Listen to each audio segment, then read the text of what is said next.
মুভির শুরুতেই দেখা যায় ফ্লাইট লেফটেন্যান্ট শঙ্কর আদেশ অমান্য করে সরাসরি শত্রুপক্ষের একটি প্লেনের দিকে এগিয়ে যাচ্ছে। শত্রুপক্ষ ছিল চায়না মিলিটারি ফোর্স। যেই অ্যাটাক করতে যাবে তখনই শঙ্কর হাজির হয় এবং চায়নাকে বর্ডারের বাইরে যেতে বাধ্য করে তার মিসাইল দেখিয়ে। চায়নাও যেতে বাধ্য হয়। এরপর শঙ্কর বেইজে ফিরে আসলে গ্রুপ লিডার শেখাউত জবাবদিহি করে তাকে, কারণ আগে থেকেই একপাশে পাকিস্তানের সাথে যুদ্ধ চলছে আর শঙ্কর কিনা চায়নার সাথে যুদ্ধ প্রায় লাগিয়েই ফেলেছিল। শঙ্কর বলে শত্রুপক্ষ এসেছিল, তাই আমি আমার মনের কথাই শুনেছি। শেখাউত রেগে গিয়ে শঙ্করকে গ্রাউন্ডিং করে এবং জানায় তার নামে ইনকোয়ারি বসবে। শঙ্কর শান্তভাবেই তা মেনে নিয়ে চলে যায়। তখন অন্য একজন অফিসার শেখাউত স্যারকে বলে, শঙ্কর আমাদের মধ্যে সবচেয়ে বেস্ট, তার সাথে এমনটা করবেন না, ও সবসময় এমন, ওর একটু রাগ বেশি। শেখাউত জানায় তাকে সোজা করার জন্যই এই ব্যবস্থা নিচ্ছি, তার সত্যি কাউন্সেলিং দরকার। এরপর শঙ্করকে নিয়ে ইনকোয়ারি শুরু হয়। সেখানে পরবর্তী নির্দেশ দেওয়া পর্যন্ত ফ্লাই করা থেকে তাকে বিরত রাখার সিদ্ধান্ত হয়। তাছাড়া ডিপার্টমেন্টের বেস্ট কাউন্সিলরকে দিয়ে শঙ্করের কাউন্সেলিং করানোর নির্দেশ দেওয়া হয়। এই পর্যায়ে আমাদের দেখানো হয় ডিফেন্সের বেস্ট সাইকোলজিস্ট মুক্তিকে। সে কোনো একটা বিষয় নিয়ে বেশ টেনশনে রয়েছে। এমন সময় কাছের একজন কেউ তাকে কল করলে মুক্তি সেই কাছের মানুষটাকে দ্রুত তার কাছে আসতে বলে, কারণ তার সময় একদম ভালো যাচ্ছে না। এমন সময় গ্রুপ লিডার শেখাউতের রেফার করা শঙ্করকে কাউন্সেলিং করার দায়িত্ব দেওয়া হয় মুক্তিকে। মুক্তি শঙ্করের ফাইল দেখেই কেঁপে ওঠে। ফাইলটা তার হাত থেকেই পড়ে যায়। তখন শঙ্করের ছবির উপর হাত বুলাতে থাকে। মুক্তি হয়ে ওঠে খুবই ইমোশনাল। দেখে বোঝা যায় মুক্তি প্রেগনেন্ট। এজন্যই হয়তো প্রিয়জনকে সে তার কাছে ডাকছে।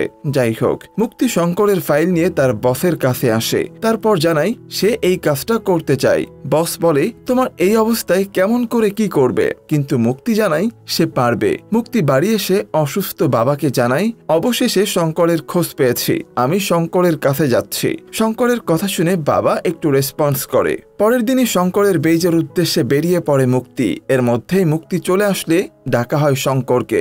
এরপর শঙ্কর যখন মুক্তির দিকে তাকায় তখন সে অনেক ইমোশনাল হয়ে যায়, স্তব্ধ হয়ে যায়। মুক্তিও অনেকক্ষণ এমনই স্তব্ধ থাকে। তারপর শঙ্কর পারমিশন নিয়ে রুম থেকে বেরিয়ে আসে। এরপর সে আরো ইমোশনাল হয়ে যায়।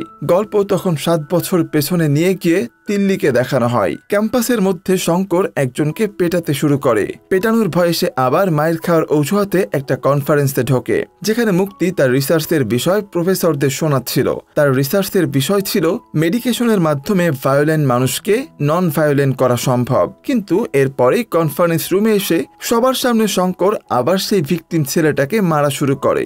মারার কারণ আসন্ন ক্যাম্পাস ইলেকশনে ওই ভিকটিম দাঁড়িয়েছিল, যেটা শঙ্করের পছন্দ হয়নি। একমাত্র সে ছাড়া ইলেকশনে কেউ দাঁড়াতে পারবে না। মুক্তি তার সামনে এরকম ভায়োলেন্ট শঙ্করকে দেখে চর মারতে আসে, কিন্তু শঙ্কর চর মারার আগেই তার হাতটা ধরে ফেলে। তখন পুলিশ শঙ্করকে ধরে নিয়ে যেতে থাকলে শঙ্কর পুলিশের কাছ থেকে 1 মিনিট সময় নিয়ে মুক্তির কাছে এসে জানায়, এত সুন্দর মেয়ে যখন চর মারতে চেয়েছিল তখন তার চর মারা উচিত। এটা বলেই মুক্তির হাত দিয়ে নিজের গালে সে নিজেই চর মারে, সেই সাথে চোখও মারে। এতে মুক্তি অবাক হয়ে যায়। তখন প্রফেসর মুক্তিকে বলে, এটাই কি তাহলে মেডিকেশনের মাধ্যমে ভায়োলেন্ট মানুষকে নন ভায়োলেন্ট বানানোর রিসার্চ, তাই না? তোমার রিসার্চে অ্যাপ্রুভাল দেওয়া যাবে না। মুক্তি অনেক বোঝাতে চাইলেও প্রফেসর বোঝে না। তারা জানায় আগে প্রুফ দেখাও, তারপর তোমার রিসার্চটা অ্যাপ্রুভ করব। মুক্তি বেশ ভালোভাবেই ফেসে যায়। অন্যদিকে থানাতে চিল অবস্থাতে থাকে শঙ্কর এবং তার বন্ধু, কারণ তার উকিল বাবা তাকে ঠিকই ছাড়াতে আসবে। এর আগেও তো অনেকবার সারিয়েছে। একটু পরে শঙ্করের বাবা আসে, কিন্তু এবার আর একদিনে সারিয়ে নিয়ে যান না। তাই তার বন্ধু শঙ্করকে বলে, এবার ভ্যালেন্টাইন বোধ হয় জেলেই কাটাতে হবে রে। তখনই শঙ্কর থানাতে মুক্তিকে দেখতে পায়। মুক্তি পুলিশের সাথে কথা বলে শঙ্করের সাথে 1 ঘন্টা কথা বলার সময় চেয়ে নেয়। এতে পুলিশ রাজি হয়। তারপর মুক্তি শঙ্করকে বাইরে নিয়ে এসে একটা জায়গায় বসিয়ে জানায়, তোমাকে প্রফেসররা নরকিট মনে করে, কিন্তু আমি সেটা মনে করি না। আমি তোমাকে একটা ফেভার করব। তোমাকে আমি ভায়োলেন্ট মানুষ থেকে নন ভায়োলেন্ট বানাতে পারবো। এজন্য তুমি যাকে মেরেছো সবার সামনে গিয়ে তাকে সরি বলবে। তারপর আমার সাথে 1-on সেশনে বসবে, আর সাথে আমি তোমাকে কয়েকটা টাস্ক দেব, সেগুলো পূরণ করলেই হবে। এসব শুনে শঙ্কর বলে, এসব কি বিয়ের পর নাকি গার্লফ্রেন্ড অবস্থায়? মুক্তি অবাক হয়ে বলে, মানে? শঙ্কর বলে, হঠাৎ এসে আমাকে তোমার কথা অনুযায়ী 1-on সেশন করতে বললে, আবার কয়েকটা টাস্কও পূরণ করতে বললে, আর আমি এতে মেনে গেলাম। মামার ঘরের আবদার নাকি? আবার বলছো সবার সামনে যাকে মেরেছি তাকে সরি বলতে। আমি তোমার জন্য এটা কেন করতে যাব। আমি এটা করব আমার ওয়াইফের জন্য। যাও, তোমার ফেভার আমার লাগবে না। মুক্তি বলে একবার ট্রাই দাও, কিন্তু শঙ্কর মুক্তির কোনো কথাই শোনে না। মুক্তিকে বিদায় করে দেয়, এরপর হাত দিয়ে দেখিয়ে দেয় চোখে চোখে সে রাখবে। পরের দিন মুক্তি পিএইচডি করতে আসা একজনকে তার রুম দেখিয়ে দিতে গেলে তার দিকে হঠাৎ করে রকেট পটকা আসে। এই রকেট পটকাগুলো মূলত শঙ্কর আর তার বন্ধুরাই মারছিল, কারণ ভ্যালেন্টাইনে সবাই প্রেম করছে, তাদের কিনা কেউ নেই। এই রকেট ছোড়াছুড়ি নিয়ে মুক্তি আবারও রাগ দেখাতে আসে শঙ্করের কাছে। এরপর ফোন বের করে পুলিশকে কমপ্লেন করতে চাইলে শঙ্কর জানাই করো ফোন, এই স্টেট পুলিশের সাথে আমার দেখা হয়ে গিয়েছে। তারপর শঙ্কর জানাই কি করব বলো, সবাই ভ্যালেন্টাইনে গার্লফ্রেন্ড নিয়ে আছে, কিন্তু আমি ইউনিয়ন লিডার হওয়া সত্ত্বেও কেউ আমার খোঁজও নিল না, কেউ এসে বললেও না যে আমাকে মিস করে, তোমাকে আমার মনে পড়ে, এমন কেউই আমাকে বলল না, এমনকি কোনো গার্লফ্রেন্ডও আমার জোটেনি। তাই বিরক্ত হয়ে অন্যদের উপর রাগ দেখাতে হচ্ছে। শঙ্করের কাছ থেকে এসব শুনে মুক্তি নিচে নেমে এসে প্রফেসরকে দেখে। প্রফেসরকে দেখে মুক্তির মনে পড়ে যায় প্রফেসর প্রুফ চেয়েছিল, তাই মুক্তি আবার চলে আসে শঙ্করের কাছে। তারপর শঙ্করকে বলে আমি তোমাকে মিস করি, তোমার কথা আমার সবসময় মনে পড়ে। বন্ধুরা আবার মজা করে শঙ্করকে বলে কাঁধে মাথা রেখে বলতে। মুক্তিও সেটাই করে, সে বলে এই ভ্যালেন্টাইন থেকেই না হয় আমি তোমার গার্লফ্রেন্ড হয়ে গেলাম। শঙ্কর তখন জানাই আমি একবার যদি তোমার প্রেমে পড়ি, তোমাকে না পাই, তাহলে দিল্লি জ্বালিয়ে দেব। মুক্তি জানাই তোমার গার্লফ্রেন্ড দরকার, তাই তুমি আমাকে ভালোবেসে গার্লফ্রেন্ড বানাও, কিন্তু আমি তোমাকে আমার কাজ হিসেবে নেব, এর বেশি কিছু নয়। এখানে ভালোবাসার 0%-এরও চান্স নেই। এখন তুমি রিস্ক নেবে কিনা বলো। শঙ্কর রিস্ক নিয়ে নেয়। এরপর থেকে দুজন একসাথে ঘোরাঘুরি শুরু করে। মুক্তি একদিন শঙ্করকে জিজ্ঞেস করে তোমার কি পছন্দ। শঙ্কর জানাই সবকিছুই। মুক্তি এরপর বলে আমার মাঝে তোমার কি পছন্দ। শঙ্কর বলে তোমার বডি। এরপর দুজন আরো একসাথে ঘোরাঘুরি করে। একদিন বাসে মুক্তিকে একজন টাচ করলে শঙ্কর লোকটার উপরেই খেপে যায়। তখন মুক্তি আবার শঙ্করকে বোঝায়। এর মধ্যে মুক্তি তার রিসার্চ নিয়ে লেখালেখি করলে শঙ্কর জিজ্ঞেস করে কি লিখছ। মুক্তি জানাই ইংরেজিতে লিখছি, তুমি বুঝবে না। শঙ্কর তাই ইংরেজি শিখতে যায়। এভাবেই 2 মাস কেটে যায়। বন্ধুরা একদিন শঙ্করকে বলে এভাবে আর কতদিন, এবার কিছু একটা কর। শঙ্কর জানাই করেছি তো, একবার হাতে স্পর্শ করেছি, একবার পায়ে, একবার গালেও স্পর্শ করেছি। বন্ধুরা এসব শুনে হাসতে থাকে আর জানায় ফান করবি কবে তাহলে। এর মধ্যে প্রফেসরদের সামনে মুক্তি শঙ্করকে উপস্থিত করে। শঙ্কর সেখানে 2 প্রফেসরের মধ্যে ইটিশ পিটিশ লাগিয়ে দেয়। তখন শঙ্করের ফোনে একটা কল আসলে শঙ্কর রেগে প্রফেসরের রুম থেকে বেরিয়ে যায়। সেই সময় মুক্তি একা রুমে থাকলে এক প্রফেসর মুক্তিকে জানাই শঙ্কর আসলে তোমার সাথে রাত কাটাতে চাই, কিন্তু তুমি আছো এক্সপেরিমেন্ট নিয়ে। এই এক্সপেরিমেন্ট শেষ হতে হতে সে তো ডক্টরেট করে ফেলবে। অন্যদিকে শঙ্কর বাইরে এসে বাস ভাঙতে থাকে। মুক্তি দৌড়ে এসে শঙ্করকে থামায়। তারপর বাসের ড্রাইভারকে বলে শঙ্করকে চড় মারতে। মুক্তি এবার ফোন করে প্রফেসরকেও বাইরে আসতে বলে। অর্থাৎ মুক্তি চাই শঙ্কর বাস ড্রাইভারের হাতে মার খাক, আর সেটা প্রফেসর দেখে যেন বুঝতে পারে এক্সপেরিমেন্ট স্বাভাবিক চলছে। কিন্তু বাস ড্রাইভার শঙ্করকে কি মারবে, উল্টো শঙ্করই বাস ড্রাইভারকে চড় মারে, তাও 3 বার। মুক্তি বোঝায় তোমাকে ধৈর্য ধরতে হবে, তোমাকে 2 মাস ধরে ট্রেনিং দিচ্ছি। কিন্তু শঙ্কর এবার মুক্তির সাথে মিটিং এ বসে জানাই আমি এই মিথ্যা ভালো অভিনয় আর করতে পারবো না, সবকিছু খুবই বিরক্তিকর লাগছে, একটু ফান লাগবে। মুক্তি শঙ্করের আসল উদ্দেশ্য বুঝে ফেলে, তাই সে বলে ঠিক আছে আমি তোমাকে ফান দেব, ভরপুর ফান দেব, কিন্তু আগে ড্রাইভারের কাছ থেকে একটা চড় খেতে হবে। প্রফেসরও চলে আসছে। এরপর শঙ্কর সত্যি ড্রাইভারের হাতে একটা চড় খায়। কথা অনুযায়ী মুক্তি শঙ্করকে নিয়ে একটা হোটেলে আসে। হোটেলে সেই মুক্তি তার উপরে ড্রেস খুলে বেডে শুয়ে পড়ে আর শঙ্করকে বলে ভরপুর ফান করতে। কিন্তু শঙ্কর এবার অস্বস্তি ফিল করে। এক পর্যায়ে রুম থেকে বেরিয়ে চলে যেতে থাকলে মুক্তি এসে বলে কেন ফান না করতে চেয়েছিলে, চলে যাচ্ছ কেন। শঙ্কর বলে তুমি না হয় কাজের হিসাব করছো, কিন্তু আমি তো ভালোবেসেই, তাই এই ফান কথা বলা আমার ঠিক হয়নি। আই অ্যাপোলজিস, আমি দুঃখিত। কথাটা ইংরেজিতে বলার কারণ শঙ্কর যে ইংরেজি শিখেছে তা দেখায় মুক্তিকে। এরপর শঙ্কর আরও জানায় 1 মাসের মধ্যে সে মুক্তির রিসার্চ পেপার অ্যাপ্রুভ করিয়ে দেবে। এবার মুক্তি খুশি হয়, কিছুটা ইমপ্রেসও হয় শঙ্করের উপর। এরপর শঙ্কর সব জায়গায় ভালো হতে থাকে। প্রফেসরের গাড়িতে হেল্প করে, বাসে তার সিটে অন্যজনকে বসিয়ে দেয়, ক্যাম্পাসের মারামারি আটকায়, নিজে ভোটে জিতেও তার প্রতিদ্বন্দ্বী যাকে সে মেরেছিল তাকে জয়ী হিসেবে সবার সামনে তুলে ধরে। এসব দেখে খুশি হয় মুক্তি। একদিন মুক্তি আবার শঙ্করের মায়ের নামে জিজ্ঞেস করে রিসার্চের জন্য, কিন্তু শঙ্কর উল্টাপাল্টা নাম বলে। শঙ্কর প্রফেসরদের চোখে ভালো হয়ে উঠলে মুক্তির রিসার্চ পেপার অ্যাপ্রুভ হয়। এতে মুক্তি অনেক খুশি হয়। খুশি হয়ে এর ক্রেডিট শঙ্করকে দেয়, সাথে জড়িয়ে ধরে বারবার আই লাভ ইউ বলে। শঙ্কর তখন জানায়, আমার মায়ের নাম কাবেরী। আমার যখন 10 বছর তখন আমার মা মারা যায়। একদিন আমি স্কুল থেকে ফিরে এসে দেখি আমার মার ঘরের মধ্যে আগুন জ্বলছে। আমার মা 5 বছরের বাচ্চাকে বাঁচাতে গিয়ে মাত্র 20% পুড়ে চিকিৎসার অভাবে মারা যায়। এসব বলে শঙ্কর কান্না শুরু করে, সাথে আরো জানায়, এরপর থেকেই আমার শরীরে সবসময় আগুন জ্বলা শুরু করে। অল্পতেই আমার মাঝে রাগ চলে আসে আর আমি জ্বলা শুরু করি। এটা বলে শঙ্কর মুক্তির চুড়ি এক আঙ্গুল দিয়ে ধরে তারপর জানাই, আমি তোমার কাছে আসলে শীতল অনুভব করি। তুমি আমাকে বদলে দিয়েছ। তুমি যা বলবে আমি তাই করব। আমি তোমাকে ভালোবেসে ফেলেছি, একদম সত্যিকারের ভালোবাসা। মুক্তি কিছু বলার আগে সেখানে গাড়ি নিয়ে উপস্থিত হয় আবির নামের একজন। মুক্তি ছুটে যায় আবিরের দিকে, এতে চুড়ি ভেঙে যায়, সেই সাথে শঙ্করের মনও। মুক্তি আবিরকে জড়িয়ে ধরে। শঙ্কর সেটা দেখে স্তব্ধ হয়ে যায়। এই পর্যায়ে সিন চলে আসে প্রেজেন্টে। অনেক বছর পর মুক্তিকে দেখে রেগে যায় শঙ্কর। মুক্তিও আছে আবার প্রেগন্যান্সির সময় নিয়ে। শঙ্কর মুক্তির সাথে কথা না বলেই চলে যেতে থাকলে মুক্তি তাকে একটু বসতে বলে। শঙ্কর বসে। মুক্তি জিজ্ঞেস করে, কেমন আছো? তুমি তো ইউপিএসসি করেছিলে, এয়ারফোর্সে কিভাবে এলে? শঙ্কর কোনো উত্তরই দেয় না। মুক্তি তখন জানাই, অফিসাররা তোমার ব্যাপারে 3টা জিনিস বলেছে। তুমি আউটস্ট্যান্ডিং, হাতের নাগালের বাইরে, যা মন চায় তাই করো, কিন্তু আকাশে উঠতে গেলে সবকিছু অনুমতি নিয়েই করতে হয়। শঙ্কর বলে, যখন শত্রু নিজ দেশে ঢুকে পড়বে তখন তাকে প্রতিহত করাও তো আমার দায়িত্ব। শঙ্কর এভাবে আগ্রাসী হয়ে কথা বললে মুক্তি জানাই, তুমি সেই আগের মতোই অ্যাগ্রেসিভ রয়েছ, পুরোই আলফাম্যান। শঙ্কর বলে, তুমিও তো তোমার দিক থেকে আগের মতোই আছো, আবার গড সাফারিংও ভুগছো। মিসেস মুক্তি, তুমি এখানে কেন এসেছো বলো তো? আরো রেগে গেলে মুক্তি একটু কথা বলতে চায়, কিন্তু শঙ্কর সিগনেচার করে চলে যেতে বলে। তখনই শত্রুরা এয়ারবেজে এয়ার স্ট্রাইক করে। শঙ্কর লাফ দিয়ে আগে প্রোটেক্ট করতে আসে মুক্তিকে, তারপর মেডিকেল টিমকে জানিয়ে দেয় প্রেগনেন্ট মুক্তিকে যেন দেখে রাখে। চারিদিকে তখন রক্ত আর আগুন। ইন্ডিয়ান এয়ারফোর্সও পাল্টা আক্রমণের জন্য প্লেন নিয়ে আসে, কিন্তু শঙ্করকে কোনো প্লেনে পাঠানো হয় না। গল্প এরপরেই নিয়ে আসা হয় সেই পাস্টে। ইলেকশনে জেতার পরেও শঙ্কর জয়ী প্রতিপক্ষকে বানালে বন্ধু রেগে যায় শঙ্করের উপর, কারণ এই ইলেকশন জয় তাদের ফেভারে আসতো। কিন্তু এখন এটা কিছুই হচ্ছে না। তুই তো এখন আবারও নন ভায়োলেটেড পিপুলস হয়ে গিয়েছিস। আরেক বন্ধু আবার আবিরের সম্পর্কে খোঁজ নিয়ে এসে জানায়, আবির হচ্ছে সায়েন্টিস্ট বিক্রম চাওয়ালের ছেলে, থাকে আমেরিকাতে। মুক্তি আর আবির একসাথে ফ্রান্সে পড়াশোনা করছে। তারা খুবই ভালো বন্ধু, দুজনের বাবাও বন্ধু।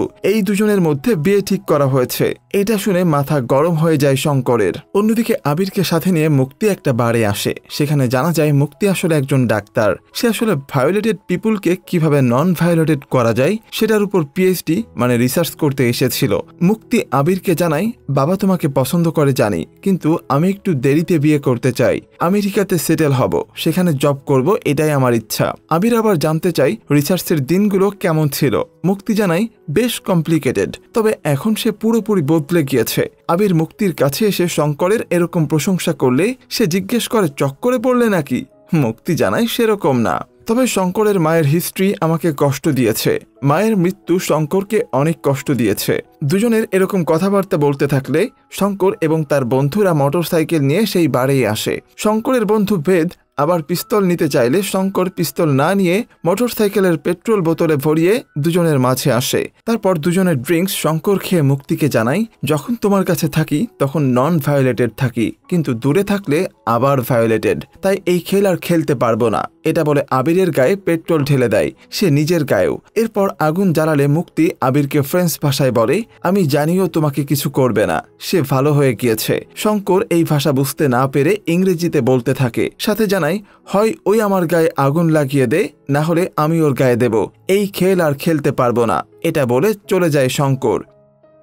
এই পর্যায়ে সিন আবারও প্রেজেন্টেতে চলে আসে। আহতরা সবাই বাংকারে চিকিৎসা নিলে এই পাইলট মুক্তিকে বলে, আপনি শঙ্কর স্যারের জন্য এসেছেন তাই না? তাকে ঠিক মেরে দেন, তার মতো দক্ষ পাইলট আর কেউ নেই। অনেক উপর লেভেলে অনেকবার প্রমোশন হয়েছিল তার, কিন্তু প্রতিবারই রিজেক্ট করে আবার পাইলট হয়েছেন। এসব শুনে মুক্তি জিজ্ঞেস করে, আপনি কি তার ফ্যামিলি সম্পর্কে জানেন? বিয়ে করেছে কিনা, বাচ্চা আছে কিনা। লোকটি জানায় শঙ্কর স্যারের ফ্যামিলির সম্পর্কে সেরকম কিছু না জানলেও একবার ড্রিঙ্কস করা অবস্থায় বলেছিল এই বিয়ের চক্কর একবার তাকে জানোয়ার থেকে মানুষ বানিয়েছিল, আবার মানুষ থেকে জানোয়ার, সেখান থেকে এখন আবার মানুষের পর্যায়ে। বিয়ে নাকি অলমোস্ট হয়েই গিয়েছিল, কিন্তু সেখান থেকে হয়নি।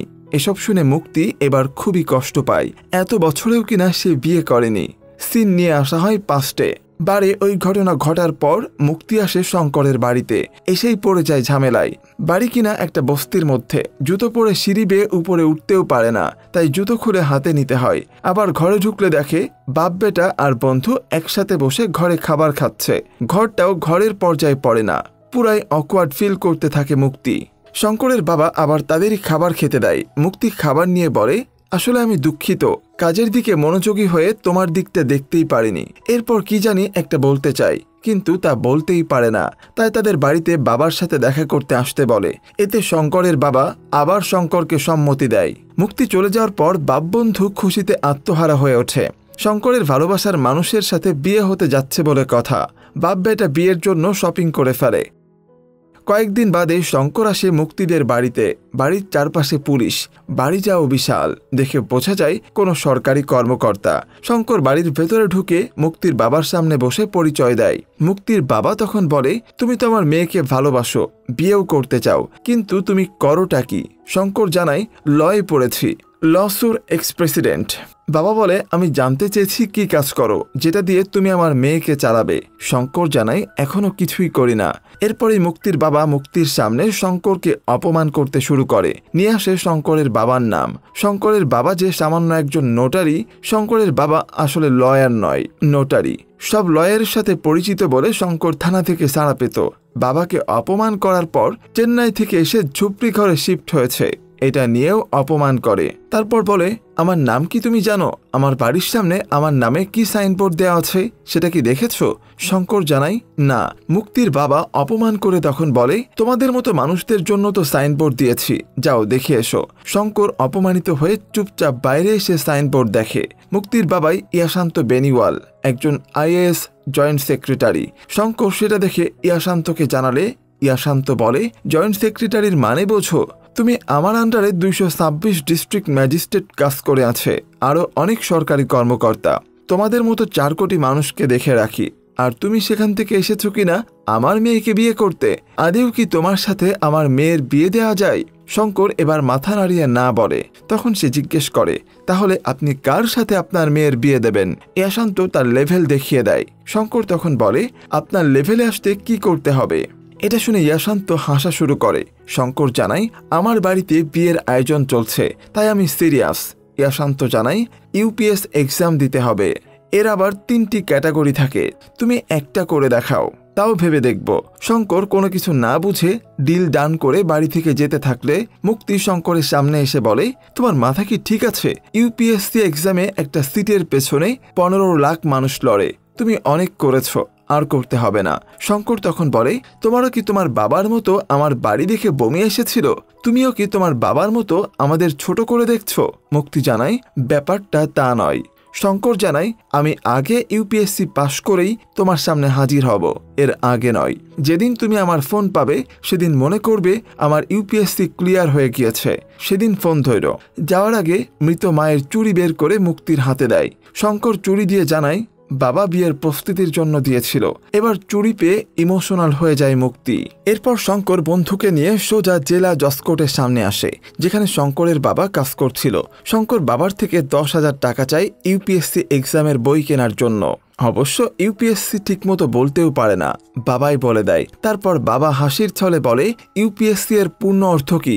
2 বন্ধু মিলে ইউপিকে আগে ভেঙে উত্তরপ্রদেশ বলে, তারপর SCকে সেকেন্ডারি কলেজ। এটা শুনে বাবা এসে বলে, এরা কিনা আসছে UPSC এর পরীক্ষা দিতে। শুরু হয় শঙ্করের UPSC ফার্স্ট ইয়ারের কার্যক্রম। অনেক পরে পরীক্ষা দেওয়ার পরেও প্রথমবার ফেল হয়, দ্বিতীয়বারও একই কাণ্ড। তৃতীয় বছরে সে শঙ্কর এক UPSC আনন্দ থেকে শিক্ষা নেওয়া শুরু করে। এক্সামের দিন শঙ্কর সবার আগে খাতা জমা দেয়। রেজাল্টের দিন বন্ধুকে পাঠিয়ে না দিয়ে নিজের রেজাল্ট দেখতে যায় এবং তৃতীয় বছরে এসে শঙ্কর UPSC এক্সামে পাশ করে। তারপর ডিরেক্ট চলে আসে বাবার কাছে। বাবাকে জানায়, আমাদের বাড়ির সামনে সাইনবোর্ড লাগাও, 1 বছরের মধ্যে আমি IAS হব। বাবা স্যালুট করে শঙ্করকে। সিন আবারও প্রেজেন্টে নিয়ে আসা হলে শঙ্করকে শেখাওয়াত ডাকে। শেখাওয়াত একটা রুমে সবাইকে ওয়ার প্ল্যান দিতে থাকলে শঙ্কর বলে, এটা জাস্ট দেখানো অ্যাটাক। মূল অ্যাটাকটা নর্দার্ন বর্ডারে করার প্ল্যান করছে শত্রুপক্ষ। এর আগেও এরকম স্ট্র্যাটেজির যুদ্ধক্ষেত্রে অনেকবার হয়েছে। উদাহরণ হিসেবে কয়েকটা দেশের ওয়ারও দেখায়। শেখাওয়াত শঙ্করের থেকে এসব শুনে সবাইকে বের করে দিয়ে বলে, এত কিছু তুমি কোথা থেকে জানলে? শঙ্কর জানায়, বই পড়ে। শেখাওয়াত এরপর শঙ্করকে বলে, মুক্তি নামে যে এখানে এসেছে সে তোমাকে খুব ভালোভাবে জানে, তাই এই যুদ্ধের মধ্যেও জীবন বিপন্ন করে এখানে এসেছে। আমার তোমার ডকুমেন্টে তার সিগনেচার লাগবে। এই ওয়ার টাইমে আমার বেস্ট পাইলটকে লাগবে, তাই দ্রুত ক্লিয়ারেন্সের ব্যবস্থা করো। সিন এরপরেই পেছনে নিয়ে আসা হয়। ইউপিএসসি প্রিলিমিনারিতে টিকে যাওয়ার কারণে শঙ্করের বাবা, বন্ধু সবাই খুবই খুশি হয়। সেদিন রাতে মুক্তি আবার 2টা কারণে পার্টি রাখে। 3 বছর আমেরিকা থেকে ফিরে এসে সে ইন্ডিয়ান ডিফেন্সে সিনিয়র কাউন্সিলর হিসেবে জয়েন করেছে সেটা জানায়। সাথে জসিকে যে বিয়ে করতে যাচ্ছে সেটা অ্যানাউন্স করে। এই জেসি শুরুর দিকে মুক্তির থেকে রুম চিনে নিয়েছিল। তার সাথেই কিনা মুক্তির রিলেশন হয় এবং বিয়েরও অ্যানাউন্সমেন্ট হয়ে গেল। সেই পার্টিতে শঙ্কর আবার বাবা আর তার বন্ধুকে নিয়ে এসে মুক্তিকে কল করে। মুক্তি 3 বছর পর হঠাৎ শঙ্করের কল পেয়ে অবাক হয়ে যায়। মুক্তি এই মুহূর্তে শঙ্করের কলও ধরে না। শঙ্কর সামনাসামনি চলে আসে, বারবার মুক্তির চোখের সামনে ফোন দেয়, কিন্তু মুক্তি কল ধরে না। শঙ্কর দেখিয়ে দেয় ফোন ধরছে না কেন, কিন্তু মুক্তি হয়তো পুরাই অবাক। সেই পার্টি থেকে আবার মুক্তির বাবা সিকিউরিটি গার্ড দিয়ে শঙ্কর সহ সবাইকে তাড়িয়ে দেয়। শঙ্করের বাবা কোনো সিন ক্রিয়েট না করে শঙ্করকে নিয়ে যায়। অন্যদিকে মুক্তি আগে দেখতে থাকে ইউপিএসসির রেজাল্ট চেক করলে দেখে শঙ্কর সত্যি প্রিলিমিনারিতে পাশ করেছে। এতে সে অনেক খুশি হয়। এদিকে বাড়ি এসে শঙ্কর বাবাকে ঘরবন্দি করে বিয়ারের বোতল নিয়ে আবার চলে আসে মুক্তিদের বাড়িতে। বিয়ারের বোতলকে বানায় পেট্রোল বোমা, তারপর সেটা মারতে থাকে চারদিকে, শোনাতে থাকে ইংরেজি কথা। এসব দেখে মুক্তি ছুটে আসে শঙ্করের দিকে। জস্তি বাধা দিলেও মুক্তি তা শোনে না। মুক্তি আসলেই শঙ্কর বলে, ফোন ধরার কথা ছিল, কিন্তু ফোন ধরলে না কেন? মুক্তি এবার শঙ্করকে কুল হতে বলে এবং জড়িয়ে ধরে শান্ত করতে চায়, কিন্তু শঙ্কর আর শান্ত হয় না। শঙ্করের পুরো মাথা একেবারে গরম হয়ে যায়। জসিক কাউকে টাইম দেয় না। এক পর্যায়ে মুক্তিকে নিয়ে আসে ছাদে, তারপর গেট বন্ধ করে দেয়। গেট বন্ধ করার পর শঙ্কর আবার মুক্তিকে বলে, ফোন কেন ধরলে না? কিসের বিয়ে করতে যাচ্ছ? মুক্তি শঙ্করকে শান্ত হতে বলে জানায়, পুলিশ কেস হলে ইউপিএসসির প্রিলিমিনারি বাতিল হয়ে যাবে, তাই প্লিজ পাগলামি করো না। শঙ্কর জানায়, আমি কোনো পাগলামি করছি না। তোমার বাবা শর্ত দিয়েছিল, সেই শর্ত পূরণ করে এখানে আমি এসেছি, কিন্তু তুমি আমার সাথে বিশ্বাসঘাতকতা কেন করলে? মুক্তি জানায়, 3 বছর কেটে গেছে, কিভাবে অপেক্ষা করি? আর তোমাকে তো শুরুতেই বলেছিলাম আমি তোমাকে ভালোবাসতে পারবো না। এটা শুনে শঙ্কর বলে, যদি ভালো নাই বাসতে তাহলে বাবার সামনে শর্তটা কেন মেনে নিলে? মুক্তি জানায়, তুমি কোনো কিছুতে না শব্দটা শোনো না, তাই আমি সেদিন তোমাদের বাড়িতে বলতে চেয়েছিলাম যে আমার আর তোমার মধ্যে কোনো কিছুই সম্ভব নয়, কিন্তু সেটা বলতে পারিনি, কারণ তুমি তো শোনো না, আবার পেট্রোল বোমা নিয়েও ঘোরো। তোমার আর আমার মধ্যে অনেক তফাৎ। এবার শঙ্কর জিজ্ঞেস করে, তুমি কি কখনো আমাকে একটু হলেও ভালোবেসেছিলে? মুক্তি জানায়, কখনোই না। তারপর বলে, ইচ্ছের বিরুদ্ধে গিয়ে তো আর ভালোবাসা যায় না। এটা শুনে শঙ্কর বলে, আমার পুরো শরীরে আগুন জ্বলছে, কিছু একটা করো। তখন আবার ছাদের দরজায় পুলিশ চলে আসে। মুক্তি আবার শঙ্করকে জড়িয়ে ধরে শান্ত করতে চাইলে শঙ্কর বলে, হয় আমাকে গুলি করে মেরে ফেলো, নয়তো কিস করো, না হলে চলো দুজনেই লাফ দিয়ে মারা যায়। মুক্তি জানায়, এই 3টার একটাও করতে পারবো না, শুধু পারবো একসাথে কান্না করতে। পরবর্তীতে মুক্তি বোঝায়, তোমার সামনে অনেক সুন্দর ভবিষ্যৎ, আমাকে ভুলে সেদিকে ফোকাস করো। শঙ্কর মাথা নাড়িয়ে জানায়, ঠিক আছে। এরপর ছাদের গেটের দিকে যেতে থাকলে মুক্তি বলে, অন্য পাশ দিয়ে যাও, না হলে পুলিশ ধরবে। শঙ্কর জিজ্ঞেস করে, পুলিশ ধরলে কি তোমার কোনো কিছু যায় আসে? মুক্তি জানায়, না। এটা শুনে শঙ্কর দরজার দিকেই যায়। তখন পুলিশ শঙ্করকে আঘাত করে গ্রেপ্তার করে। মুক্তি চেয়ে চেয়ে দেখে আর শুধু কান্না করে। পরের দিন শঙ্করের বাবা আসে মুক্তির বাবার কাছে, হাত জোর করে বলে তার ছেলেকে যেন ছেড়ে দেওয়া হয়। তাদের খানদানে এরকম ঘটনা এবারই প্রথম ঘটেছে। এই খানদানে নিয়ে আবার মুক্তির বাবা ইয়াশান্ত শঙ্করের বাবাকে অপমান করে, আরো অনেক কথা শোনায়। অন্যদিকে জাস্তি মুক্তিকে জিজ্ঞেস করে, কাল রাতে কি হয়েছিল? মুক্তি জানায়, শঙ্কর শুরু থেকে তার ভালোবাসা আমার উপর জাহির করে আসছে, কিন্তু আমি কখনোই তাকে ভালোবাসিনি। তবে বুঝতে পারি সে আমাকে অনেক ভালোবাসে, কিন্তু আমি কখনোই সেভাবে তাকে দেখিনি। এটা আমি তাকে বলেও এসেছি। এসব শুনে জস্তি বলে, তোমাকে একবার শঙ্করকে সরি বলা উচিত। সরি না বললেও অন্তত দেখা করে সান্ত্বনা দেওয়া উচিত। মুক্তি জানায়, কালকে রাতে একসময় শঙ্কর আমাকে বলে আমি যেন তাকে গুলি করে মেরে ফেলি অথবা কিস করি কিংবা একসাথে ছাদ থেকে লাফ দিই। একটা সময় একসাথে এই তিনটাই করতে ইচ্ছা করেছিল, কিন্তু তা সম্ভব নয়। শঙ্করকে পিছু ছাড়ানোর জন্য বাবাকে বলেছিলাম সে যেন শঙ্করকে ইউপিএসসি এর গ্যাং কলে ফাঁসিয়ে এর থেকে আমাকে মুক্তি দেয়, কিন্তু সে ইউপিএসসিতেও পরিশ্রম করে সফল হয়। শুধুমাত্র আমাকে পাওয়ার জন্য সে এত কিছু করে। এই ইউপিএসসি তার কোনো দরকারই নেই, সে শুধু চাই আমি যেন তার হই, কিন্তু আমি তো তার হতে পারবো না। এটা জানিয়ে মুক্তি জস্তিকে বলে যেন দ্রুত তাকে বিয়ে করে, বিয়ে করলে শঙ্করের মতো ভায়োলেন্ট পিপুল আর তার পিছু নিতে পারবে না। জস্তিও জানাই ঠিক আছে। ওইদিকে বাইরে ইয়াসান শঙ্করের বাবাকে বলে, বাড়িতে যারা কাজ করছে তাদের পা ধরে মাপ চাও, তাহলেই ছেলেকে ছেড়ে দেব। বাবা নিরুপায় হয়ে একে একে সবার পা ধরে মাপ চায়। এর মধ্যে হঠাৎ মুক্তি চলে আসে, মুক্তির পা ধরেও মাপ চায়। মুক্তি তখন তার বাবাকে এসব করতে নিষেধ করে। ইয়াসান তো জানাই শঙ্করের এফআইআর লেখা হয়নি, জানাই কোথায় শঙ্কর আছে, তবে তার আগে জানিয়ে দেয় দিল্লিতে যেন শঙ্কর আর না থাকে, তাহলে কিন্তু খবর করে ছাড়বে। বাবা ঠিকানা পেয়ে ছুটে আসে শঙ্করের কাছে। গুরুতর আহত অবস্থায় শঙ্করকে ছাড়িয়ে তার মোটরসাইকেলে উঠিয়ে বাবা শোনায়, তোর যখন 6 বছর বয়স ছিল তখন তুই উড়োজাহাজ পছন্দ করতি। তোর মা বলতো তুই অনেক স্পিডে উড়োজাহাজ ওড়াবি, আমি চাই তুই এবার উড়োজাহাজ ওড়াস, তাও অনেক স্পিডে। এসব বলতে বলতে বাবা মোটরসাইকেল অ্যাক্সিডেন্ট করে বসে। এই অ্যাক্সিডেন্টের স্পটেই মারা যায় শঙ্করের বাবা। শঙ্কর খায় আরও একবার শকড, সে সম্বলটুকু হারিয়ে একদম নিঃস্ব হয়ে যায়। শঙ্কর বাবার লাশ নিয়ে যেতে থাকে তার বাড়ির দিকে। অন্যদিকে মুক্তি এবং জাস্তির শুরু হয় বিয়ের কার্যক্রম। এর মধ্যে শঙ্করের বাবার অন্তিম সৎকার শুরু হলে শঙ্করের কাছে এসে বসে এক পুরোহিত, করতে চাই সেই সব কার্যক্রম। পুরোহিত কার্যক্রম চলাকালীন জানাই তার নাম মুক্তি, তাই না? তাকে তো এই কালেও পাবি না, ওই কালেও পাবি না। পুরোহিত তার কাছের বন্ধুর উদাহরণ দেয়, সে ভালোবাসার জন্য মরেছিল, তাই জানাই ভালোবাসা মানেই মৃত্যু। শঙ্কর বলে, না হয় মরেই গেলাম, কিন্তু ভালোবাসার ব্যথা তো শেষ হচ্ছে না। পুরোহিত জানায় এটা কখনোই শেষ হয় না। তারপর বাবার অন্তিম সৎকার দেখিয়ে বলে, তোর ভালোবাসার জন্য আজ তোর বাবা আগুনে চলছে, তাই মুক্তিকে ভুলে যা। মুক্তিকে ভুলে যাওয়াটা আগুনে পরিণত কর, যেন মুক্তি পায়ে পড়ে। তোর ভালোবাসা ভিক্ষা চাই, এটা বলেই চলে যায়। পুরোহিতের কথাটা ভাবায় শঙ্করকে। এর মধ্যে মুক্তির হলুদের দিন চলে আসে। হলুদের দিন শঙ্কর আবার উপস্থিত হয় মুক্তির সামনে। মুক্তি আবার শঙ্করকে দেখে অবাক হয়। শঙ্কর মুক্তির কাছে এসে পকেট থেকে একটা বোতল বের করে, সেটা ঢেলে দেয় মুক্তির উপর। তারপর জানায়, বাবাকে জ্বালাতে গিয়েছিলাম, বেনারস থেকে নিয়ে এসেছি গঙ্গার জল, যেন তোর নতুন জীবনকে ধুয়ে মুছে পাপমুক্ত করতে পারিস। মহাদেবের কাছে দোয়া করেছি যেন শঙ্করের মতো তোর ছেলে হয়, যাতে তুইও বুঝতে পারিস যে ভালোবাসায় মরে সেও কারো না কারো সন্তান। এটা বলে শঙ্কর চলে যায়। পুরো কথা ভাবায় মুক্তিকে, তাই বিয়ের পিড়িতে 7 পাকের 1 পাক না ঘুরতেই থেমে যায়। জাসি বুঝতে পারে ব্যাপারটা কি, তাই বাঁধন খুলে দেয়। মুক্তি ছুটে আসে শঙ্করের বাড়িতে, কিন্তু এসে দেখে দরজায় তালা লাগানো। অন্যদিকে শঙ্কর পিস্তল নিয়ে সুইসাইড করতে গেলে মাথার উপর দিয়ে একটা উড়োজাহাজ যায়। তখন তার মনে পড়ে বাবার শেষ কথাগুলো, বেস্ট পাইলট হওয়ার জন্য। তাই ইন্ডিয়ান এয়ারফোর্সে জয়েন করে কঠিন ট্রেনিংয়ের মাধ্যমে বেস্ট পাইলট হয়। অন্যদিকে মুক্তি শঙ্করকে না পেয়ে জস্সিকে বিয়ে করে ঠিকই, কিন্তু মন সারাক্ষণ শুধু শঙ্করের দিকেই থাকে। সারাক্ষণ শঙ্করের চিন্তায় শুধু ড্রিঙ্কস করতে শুরু করে। এদিক সেদিক খুঁজতে থাকে শঙ্করকে। এর মধ্যেই সে প্রেগনেন্ট হয়, কিন্তু সেটাকে হালকাভাবেই নেয়।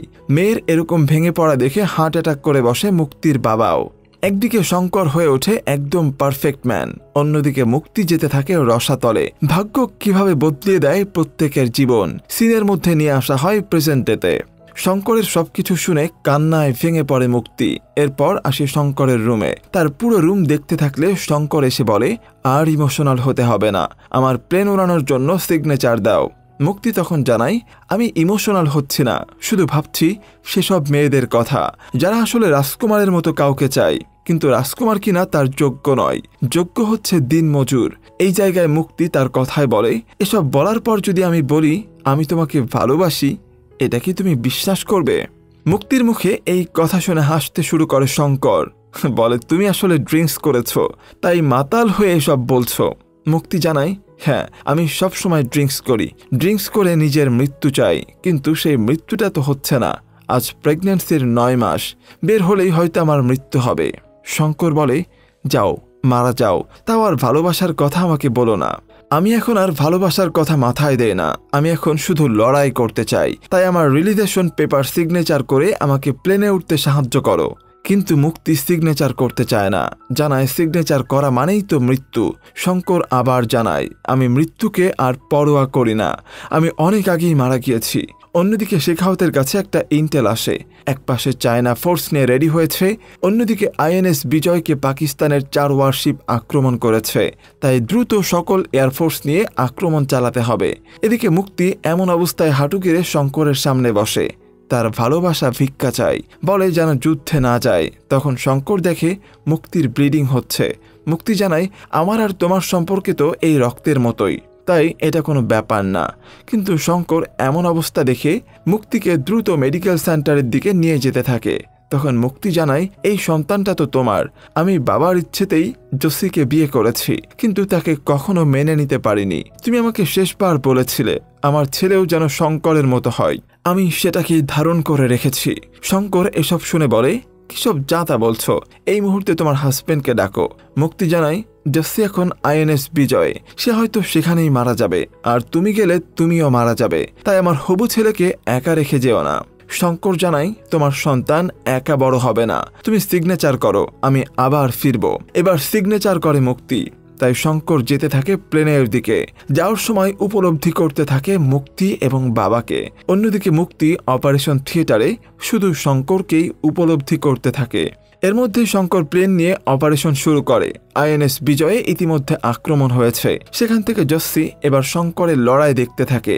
শঙ্কর একে একে 2টা ওয়ারশিপ ধ্বংস করে, তৃতীয়টা করতেই শঙ্করের প্লেনে আক্রমণ হয়। কিন্তু শঙ্কর তবুও থেমে থাকে না, 3 নাম্বারটাও ধ্বংস করে। ইতিমধ্যে প্লেনের অবস্থা মারাত্মক ক্ষতিগ্রস্ত হলে শঙ্করকে ইজেক্ট করতে বলা হয়, কিন্তু শঙ্কর ইজেক্ট করে না। তখন দেখানো হয় একটা ফ্ল্যাশব্যাক। শঙ্কর শেষবার মুক্তিকে দেখে বলেছিল, যদি আমি নাও ফিরি, তোমার বাচ্চার বাবা ঠিকই ফিরে যাবে। এরপর শঙ্কর তার প্লেন সুইসাইড মিশনে পাঠায় 4র্থ ওয়ারশিপ ধ্বংস করার জন্য। প্লেনে বসে সে মুক্তিকে উদ্দেশ্য করে বলে, আমি তোমাকে ভালোবাসার আগুনে পোড়াতে চেয়েছিলাম, কিন্তু আমার জার্নি এখানেই শেষ। চিন্তা করো না, আরেক শঙ্কর আসবে, সে আমার মতোই হবে। এরপর শঙ্কর তার প্লেন ওয়ারশিপের উপর ক্রাশ করে নিজের জীবন দিয়ে জসিকে রক্ষা করে। অন্যদিকে মুক্তির ছেলে জন্ম নেয়, কিন্তু জন্মের সঙ্গে সঙ্গেই মারা যায়। এভাবেই শেষ হয় 2 জনের ভালোবাসার গল্প। এক সত্যিকারের ভালোবাসা মানে নিজের সবকিছু দিয়ে ভালোবাসা। এটা অনেক সময় বোঝা যায় না, যখন বোঝা যায় তখন অনেক দেরি হয়ে যায়। দিন শেষে শুধু মুক্তির মতো বেদনা ও পস্তানো থাকে। আপনাদের এই তেরে ইশক মেন মুভিটি কেমন লেগেছে তা কমেন্ট বক্সে জানাতে একদমই ভুলবেন না। আজকের মতো এই পর্যন্তই। সবাই ভালো থাকবেন, সুস্থ থাকবেন, এই আশা ব্যক্ত করে এখানেই শেষ করছি। আল্লাহ হাফেজ।